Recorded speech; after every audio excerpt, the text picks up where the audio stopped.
welcome to our journey to freedom. My name's Kevin, and if this is your first time at our channel, welcome. Let me tell you a little bit about who we are. We are a family of resellers who thrift, do retail arbitrage, do online arbitrage, buy at garage sales, pawn shops, wholesale, you name it. Wherever we can buy low and then turn around and sell high on places like eBay and Amazon, that's what we do.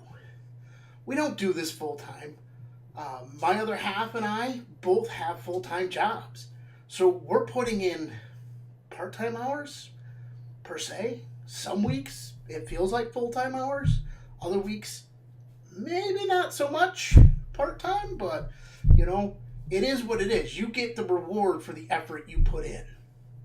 So hopefully you like the channel and you'll subscribe, or you'll like and share with your family and friends. Take a look at some of our other videos if you want to see some of the type of products we buy and sell. But this video here is to talk about this 100 book challenge that we were partaking in. Now, because we were doing it part-time, we knew we weren't going to hit 100 books every week.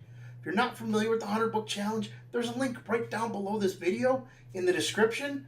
Please, after the video, go follow that link, read about Caleb and his 100 book challenge that he started. So, like I said, ours was part-time. We knew we weren't going to hit 100 books a week. And that's just because I don't have that many hours available to go out sourcing. One of our other issues that we have in this area is the places we found to source, our cost is kind of high. So, we'll get into those numbers and I'll show you what we bought. Now, we spent the last 5 out of 6 weeks. So the last week or so, we really haven't done much for sourcing at all. And we had another week in there, I think week 3, where we bought like 1 or 2 books. And I still have a small stack to go through. Part of that is from week 3, but most of it's from week 4 and week 5. So it's a lot of hard work. Don't get me wrong. Don't let me tell you this, going into this, you think this 100 book challenge is going to be something easy and something that you could accomplish. But you get the reward for your efforts. Now, the first week, we sent those books in right away. Weeks 2, 3, 4, and 5, not so much. Majority of the books from week 3, 4, and 5 went out this week. So they haven't even hit Amazon yet to be able to start selling. We've also begun cross-posting our books on Amazon and eBay. I'll get into that a little bit later. Let's take a look at the numbers. That's what you're here to see, right? Where do we stand today on this 100 book challenge? Well, let's go ahead and share our screen here. Boom. Boom. So, as you can see, our summary was 103 books is what we sourced. Now, that does not include the stack that I said, I have over here still to process. So that number may still change, but it's not going to go up much more. Maybe 10. Let me take a look. Maybe 10, 15 books left to go through. So our listed price, $2,300. $2,305.77. Our estimated profits off that would be $1,117.33. But our cost was only $181. That's crazy, right? Take $180 and turn it into $2,300?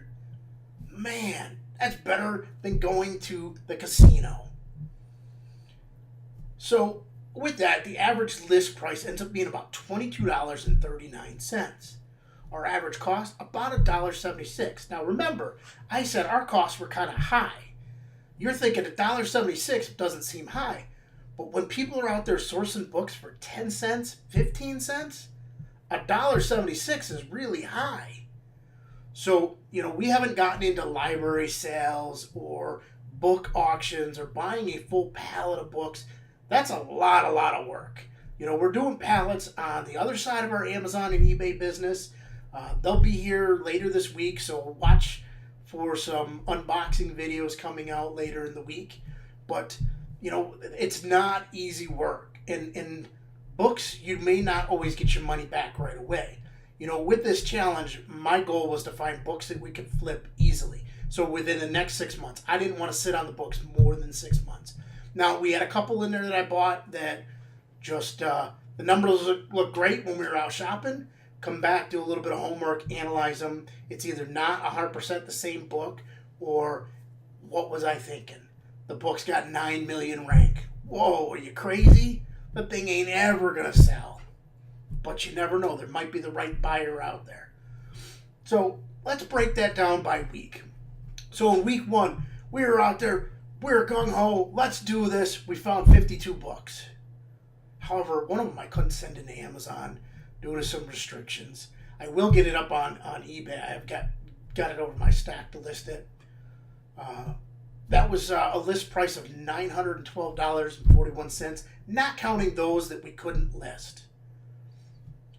We turn around and estimate the profits on that will be about $363.61. Our cost that week, $83.77. That's an average list price of $17.55 per book. Average cost, $1.61.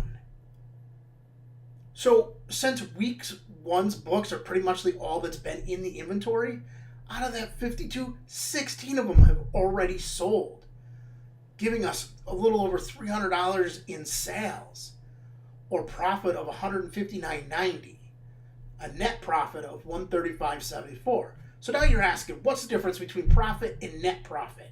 If you're not familiar with those terms, profit is what we gain after all of the fees involved. Okay? So Amazon's going to charge us a fee to sell the books on their platform. eBay's going to charge us a fee to sell the books on their platform. That's our profit. Our net profit is after we take our cost away.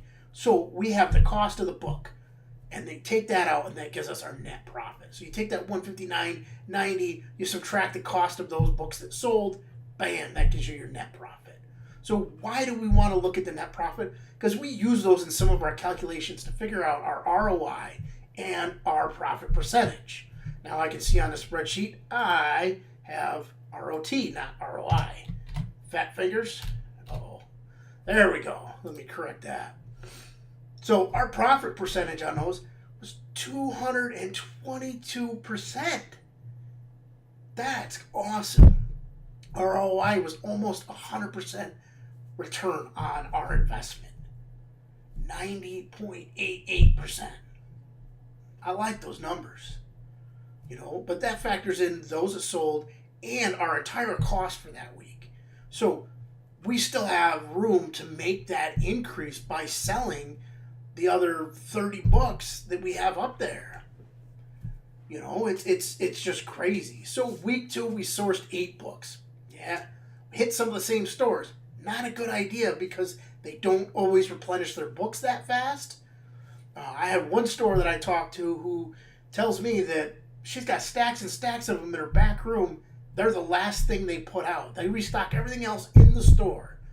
And I was begging her just to let me go back there. And she said she can't, due to Goodwill's policies, I can't go in the back room. I'm like, I'll go through, I'll scan, I'll pick out what I want, and we'll be out of here. They'll be out of your hair. You don't have to deal with these. And she just apologized again and says, I can't, it's Goodwill's policy. I'm like, throw them in a shopping cart, bring them out here, I'll scan them all, and then you can bring the shopping cart back. I was trying to get her to sell me those books. Not going to happen. So, we listed those 8 books, about $116.80 worth of sales. We estimate profit on that was only going to be $32.17. Yeah, I know that's not too good for that week, but it's better than nothing. So our cost was only $17.47. So I'm doubling my money.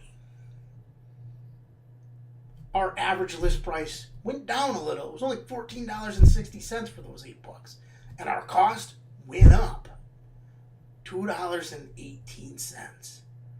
So far, none of them has sold, but most of them just went into inventory within the last probably 3 days.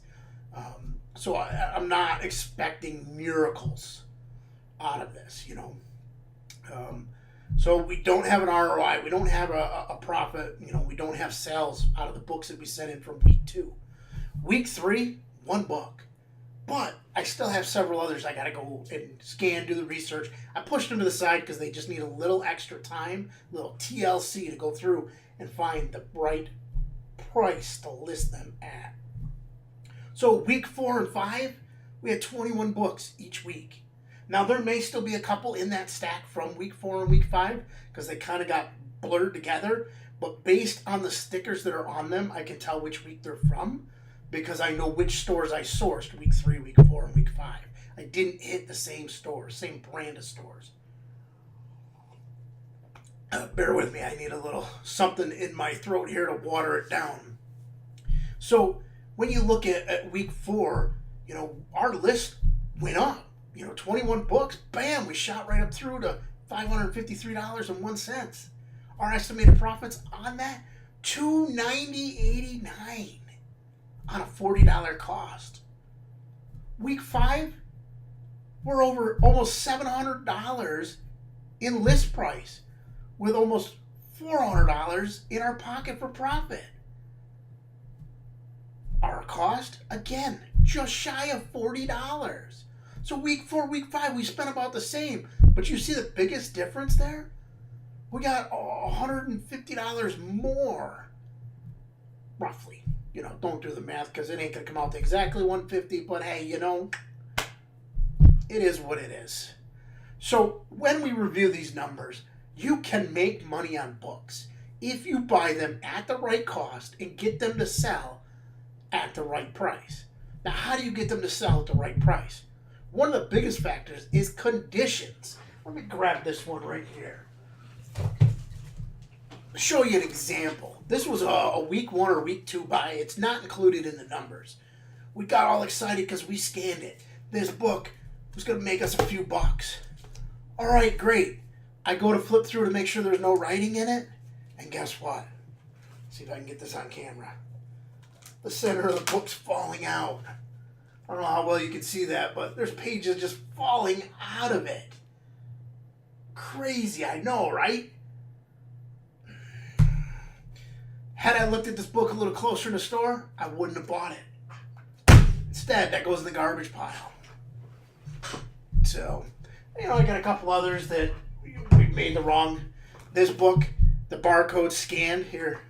Put the barcode up there for those of you who don't believe me. Let's see if we can get it to focus on it. All right, I'll read the ISBN number. You guys look this up.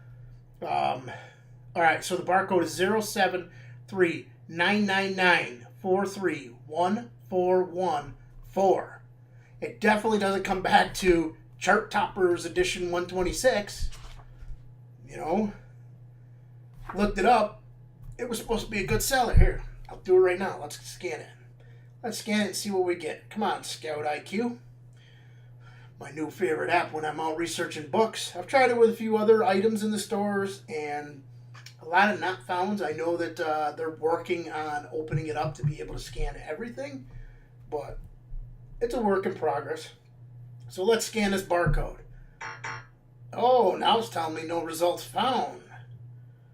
Man, I wish... That's one thing that Scout IQ doesn't have that I wish they did have is a history to be able to go back through and look at what you scanned, items that were popular. That's one thing I like about Scoutify that comes with our inventory lab is that I can go through and look at the history. So when I scanned this book in the store, it told me it was over $100.